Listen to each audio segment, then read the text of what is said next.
All right. So most of the time, we try to tell you guys what bottles to go out and look for, try, whatever.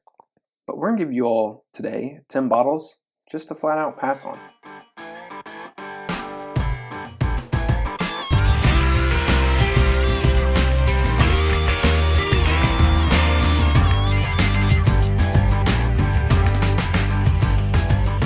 Welcome back to another edition of Bourbon Kingdom. I'm David. And I'm Zach. And today we are going to talk about 10 bottles that we're going to pass on.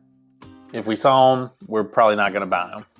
Yeah, basically. These are kind of just like either, there's like one or two of them that might be a brand, but most of the time they're bottles to where it's just, I'm either done with them or I've never found anything in them that I like. It's not an indictment on the company necessarily. Yeah, maybe a couple of them. But some of them not so much. Not always. Also, let me say this. There could, in theory, be an exception to the rule here or there down the road. Yeah. So I'm not going to say that there can't be, but for the most part, I think we're just done with it. Yep. So before we start, though, go ahead and put in the comments below what you all are just done with passing on, no matter what, for whatever reason. Yep. And hit that like, subscribe notifications. All right. My first one is a Baker's 13 single barrel. Now, I typically like a lot of Baker's single barrels. So this actually kind of pains me to put this one up here. I love Baker 7. Yeah. But here's the thing. If I don't get a Baker's from Jim Beam, I have not enjoyed it. True. The distillery release ones, I think have been really solid to really good. The rest of them have kind of been like, meh. Like, they're kind of like, for $150, I just bought that. I don't love that. Yeah. Yeah. I get you on that. I totally understand that. I'm always going to say, if you're going to get a Baker's and you want to be sure that it's decent, get a Baker 7 because it's generally always really, really good. Mm-hmm. These are hit or miss. I do agree with you. The distilleries seem to be hitters. Yeah, all of them. They seem to be really good. I feel like Beam just is like, we're going to release the really good ones. And then... I mean, it works. It does. It does work. You take them towards you. All right, next one. And this will be the last Jim Beam one that we do for the rest of the video. Pretty much any Booker's. I mean, look, Little Book last year was good. I'm not saying it's not. We didn't review it. I didn't love it like how I think a lot of other people... I think you liked it more than me, too. The Little Book? Yeah. Yeah, it was better. Of all things Booker, it was decent. I'm just really out on Booker's between the price. Now, if they do a special release, I'm all in. Because special releases with them, they crush it normally. But just like in general, I'm just kind of like, what are we doing here? Like, it's overly priced most of the time.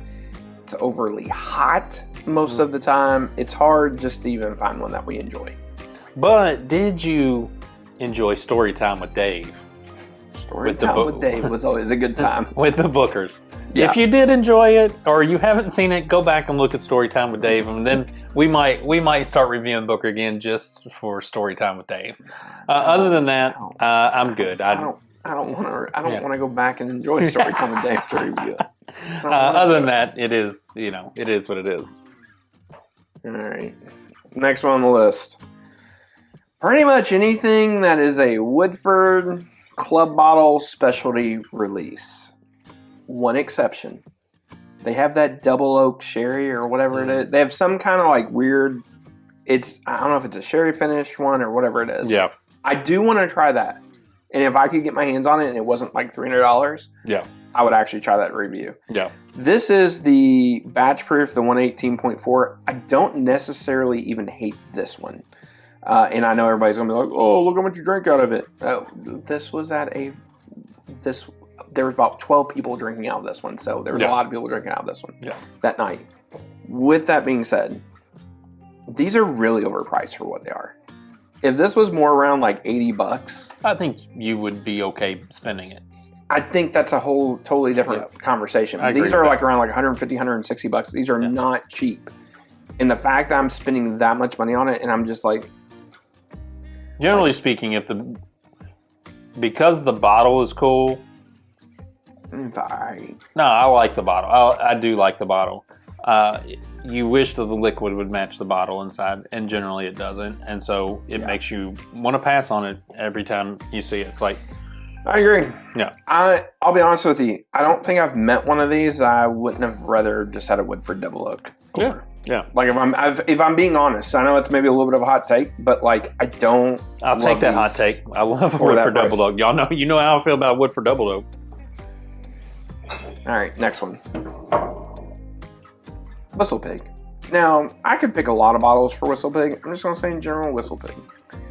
With that being said, we are one day going to review one of their LEs. I don't know when we're going to do it, but we're going to do it because I'm just like, I really want to buy one of them. I want to spend a stupid amount of money. I want to buy one and be like, hey, it's totally worth it. The Boss Hog.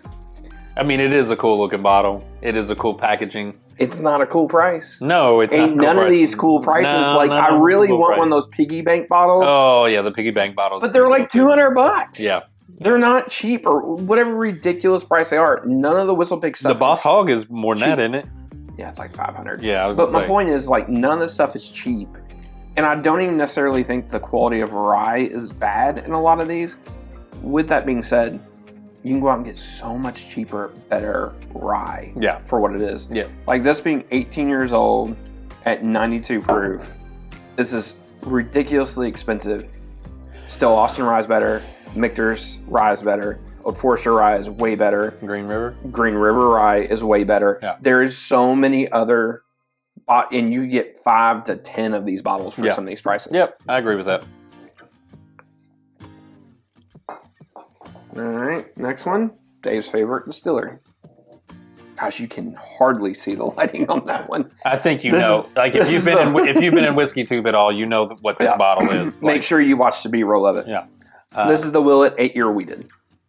I mean, honestly speaking, of all of the overpriced Willet there is, this one might be, and this one's not even that bad. This one's like $250. I think it was like 270 at one point. Maybe 270. Whatever it was, it's just not good. Here's the thing. I actually think this is good stuff. Like if I'm actually looking at the entire list right now. Actually, I think this is the best quality stuff that's on this list. The price of this is just outrageous. Yeah. For what it is. Like, it's literally outrageous. 8-year Willet. Yeah, it. Not even sourced Willet, just 8-year Willet. If the price of it was half, it's much more livable. Or if this was like a sub 100, around $100 bottle, I think you're looking at this and you're like, okay, I can live with that. Everything's good. But it's just the price point that kills this bottle at the end of the day. And again, the bottling is cool. Like, feels kind of wine-ish in its scope. It's cool, but I mean, agreed. Tough price point. Tough price point. This one is definitely not going to be a tough price point one. Which one is this? This is the Woodford Distilleries. The weeded bottle and bond. Yeah. So here's the thing. This isn't to beat up on the old weeded bottle and bond. This is mostly just to beat up on the distillery series from Woodford. Yeah. I can't tell you of a good one that they've had in probably like 5-6 years, and that one would probably go back to the Woodford Double Oak. I personally loved the 5-wood. It was called 5-wood. It was a sherry finish. That's probably been 4 or 5 years ago. It's been 4 or 5 years ago. It was my favorite outside of the old double oaks. It was my favorite, and then it just kind of steadily just kind of went. I don't know if it went steadily. I feel like it just jumped straight off a cliff. Yeah, maybe it did. Maybe it did. And I hate saying that because I like Woodford. Yeah. But like, these should be such good little like solid little releases, and they just disappoint after disappoint after disappoint. Yeah. And so I'm totally out on them. Like, I don't want any more double oaks. I don't want anything else because I just had their last double oak. Yeah. Wasn't a fan. Yeah. All right. Next one. Calumet 16-year. Now, this kind of goes with a broader... I'm kind of using Calumet 16 as an example. You could use Calumet 15-year. This kind of just goes to like an overall arching theme of ultra age Barton. Okay. Yeah. This is $160. I feel like I keep seeing ultra age Barton between like 80 to like 110. Yeah. And then occasionally I see 160, I'll see 200, 250. And you see these crazy prices on it. And I'm just done spending that kind of money on ultra age Barton. Yeah. Like, there's really not a need for it whenever there's other brands. Like, I think Lucky 7 does a pretty good job. Yeah, they do. With all their Barton stuff. Yeah, I agree with that. And you can get it, I don't want to say cheap, but you can get it fairly much more reasonable. Cheaper than that. Exactly. Yeah. So, sure. and we don't love the 16. We like the 15 a lot more. Yeah. But this is just mostly an example of, like, you just got to watch what Barton you're buying, basically. Yeah, for sure. Now, mentioning a Barton. 1792 Foolproof. Now, this one is a Cox's pick. Has nothing to do with Cox's. It mostly just has to do with 1792 Foolproof. Like, I don't know about you, but I feel like they all just drink super hot. They do. And, like, I've let this one just sit open for a while just to see if it'd get any better. It's kind of a little bit better, but, man, it's still a little ethanol-y and perfumey. Yeah. And I know people complain, like, about Old Forester barrel strength drinking really hot. Mm-hmm. I feel like these do the same thing. Oh, yeah, 100%. Like both of those are super hot, but the flavor profile behind the Old Forester is so much better than the flavor profile I agree. behind the 1792, so you can get past the heat on the front end of it. Yeah. But you know my feelings about 1792, so I would tend to agree. Next one. I didn't discuss this one with you previously, but this is going to be the High West Double Rye. This is kind of more of like an indictment, I guess, on High West for me in general. I'm just kind of out on them. Mm-hmm. Like, I was one of those guys back in the day. I loved all their sourcing. I loved what they were doing. Midwinter Night's Dram was always such an awesome treat for me every year. And I'm just, the more I have of their stuff, just kind of goes downhill. It kind of does, and sad. Like, it's kind of one of those brands where I'm just like, I just don't enjoy it like I used to. And maybe that's me and my palate evolving. But just a lot of this brand here, unless it's just some of their older stuff that was sourced, I just don't enjoy. Yep, I agree with you.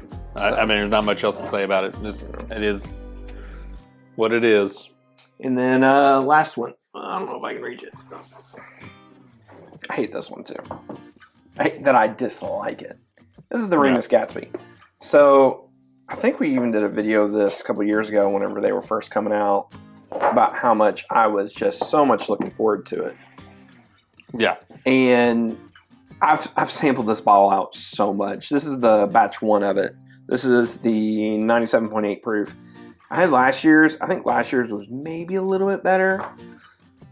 But it just, I don't know. But again, for the price point, it's not, it's like. I had hopes of, I think it was Volstead, whenever they first came out with one that was in a really fancy bottle. Yeah.